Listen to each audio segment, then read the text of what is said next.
Just a few short years ago, Darcy Patrick was mired in depression, his overactive mind constantly focusing on negative thoughts. Today, he's an in-demand public speaker and a successful author with one goal in mind, and that's to help others with their own battles against the darkness. Because a lot of people don't realize that when you take the step to go to therapy, that a lot of the stuff that you're going to be doing is outside of therapy. That sure, you go there for an hour, you talk with the therapist, you cry, you get everything out of you, but then they give you homework to do. And my homework was to write. And so the one day she told me, she said, you know, your thought records and your journal entries and what you're writing is incredible. You should write a book. And I laughed. There was no way I thought to myself I could ever write a book. But it was from that therapy, from writing, that I ended up writing Why I Run. It was through his promotion of his first book, Why I Run, that Darcy was inspired to write his new one, Creative Writing for the Mind, Body, and Soul. It's a step-by-step guide for using writing to battle depression. So I sat down and I created Creative Writing for the Mind, Body, and Soul with the goal of teaching everything that I learned and putting it into a journaling type format like I wrote the first book, that anyone can do at their own leisure. It's easy, it's personal, and it's far less expensive than going to therapy. And the whole idea was to reach as many people as I possibly could. And I feel that the creative writing book will reach even more people than Why I Run, because it's showing them how to use my tools. The key to Darcy's recovery, and a key part of the new book, is the practice of mindfulness, being in the moment.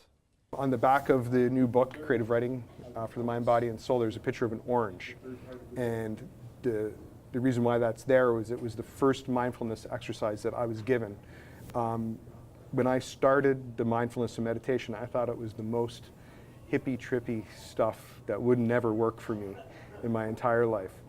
And the first assignment I had was to peel an orange every day. And I thought, what is going on with this? How is this ever going to help me?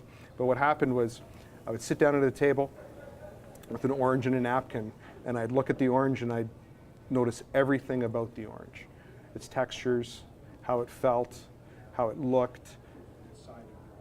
And I would notice that every day the orange looked different, that it wasn't always the same. And as I peeled it, I would notice everything about peeling it, how the skin came off, and how it was different every day. And then you would eat the orange and you realize that every orange tastes different, and every bite of that orange tastes different. And that helped me realize that in life, for every situation, there's a different way of looking at things. That when things aren't perfect, it makes them perfect. Darcy, after writing the books, after sharing your story at appearances like today's, do you still periodically suffer from depression? Absolutely. Yes, I do. And when I feel it, I automatically go to use my tools. Everyone's human, and different situations arise in life all the time that trigger anxiety, that could trigger depression.